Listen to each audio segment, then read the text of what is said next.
America faces many threats. There's terrorism, climate change, and economic instability. But the most dangerous threat might be right here at home. It's us. It's the division between us.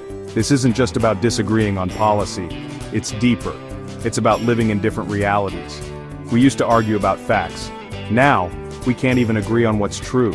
This makes it almost impossible to solve problems together. When we can't even have a conversation, how can we run a country? This isn't how democracy is supposed to work. This division didn't happen overnight, it's been brewing for years. Political parties have become more extreme. Social media has created echo chambers. We're bombarded with information, but it's hard to tell what's real and what's not. We need to wake up and realize how dangerous this division is. It's time to start listening to each other again. America is at a crossroads. The path we choose will determine our future. Today, Americans live in separate realities. This goes beyond simple disagreement.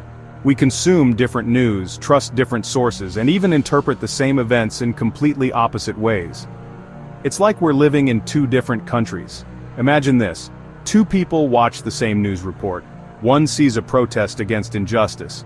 The other sees a riot by criminals. How can we have a productive conversation when we can't even agree on what we're seeing? This division isn't just about politics.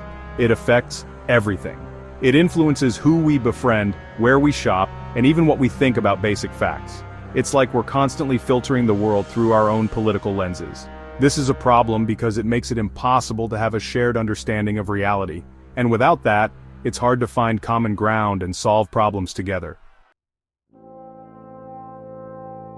Political polarization isn't just an abstract concept, it has real-world consequences. It's tearing families and friendships apart. Thanksgiving dinners become battlegrounds.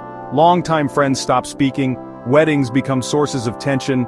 This division is heartbreaking. We're losing the ability to connect with each other on a human level. We're so busy demonizing the other side that we forget we're all Americans. We forget that we're all just trying to navigate this crazy thing called life. This is not normal. It's not healthy. We need to remember that we are more than just our political beliefs. We are brothers and sisters, mothers and fathers, friends and neighbors. We need to start treating each other that way again. We need to start listening to each other, even when it's hard. We need to start seeing the humanity in each other, even when we disagree. We need to start remembering that we're all in this together.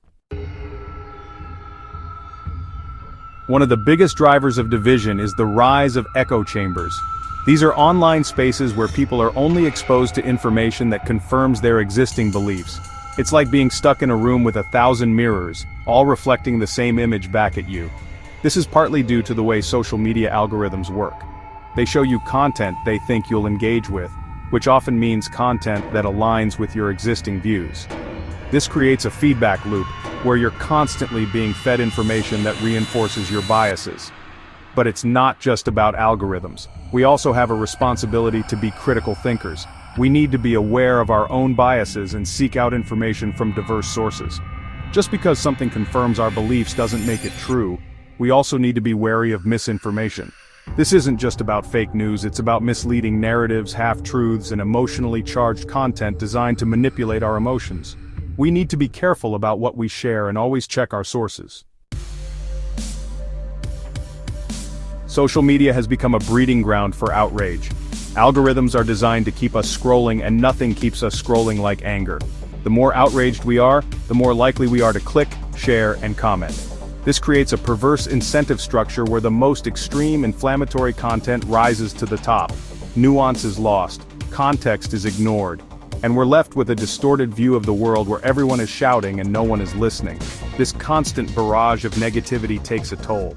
It makes us more anxious, more distrustful, and more likely to see the world in black and white terms. It makes it harder to see the other side as human beings worthy of empathy and understanding. We need to be aware of how these algorithms work and make a conscious effort to break free from the cycle of outrage. We need to be more discerning about what we consume and share, and we need to remember that there is more to life than being angry online.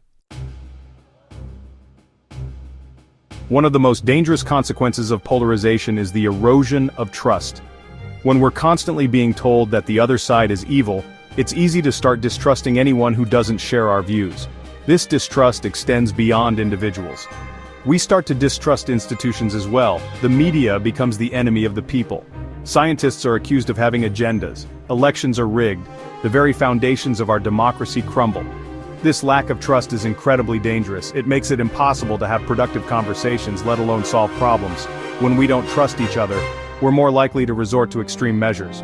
We're more likely to accept violence. We're more likely to turn on each other. We need to find a way to rebuild trust. This starts with being honest with ourselves about our own biases. It means being willing to listen to other perspectives, even when we disagree. It means recognizing that we all have a role to play in creating a more civil and respectful society. Here's the thing about division: it weakens us. And when we're weak, our enemies get stronger. Foreign adversaries are well aware of our divisions and they're actively exploiting them. They spread disinformation and propaganda designed to sow discord and undermine our institutions. They hack into our elections and manipulate our social media feeds. They pit us against each other, knowing that a house divided against itself cannot stand. This isn't a conspiracy theory, it's a reality. Our enemies are using our own divisions against us, and the scariest part is, we're making it easy for them.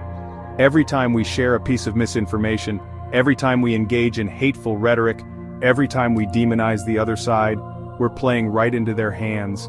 We need to wake up and realize that we're being played. We need to put aside our differences and unite against those who seek to harm us. We need to remember that we're all on the same team. We're all Americans, and we need to start acting like it.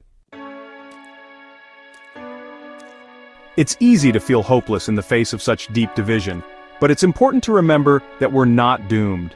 We can choose a different path. We can choose unity. It starts with recognizing that we have more in common than we think.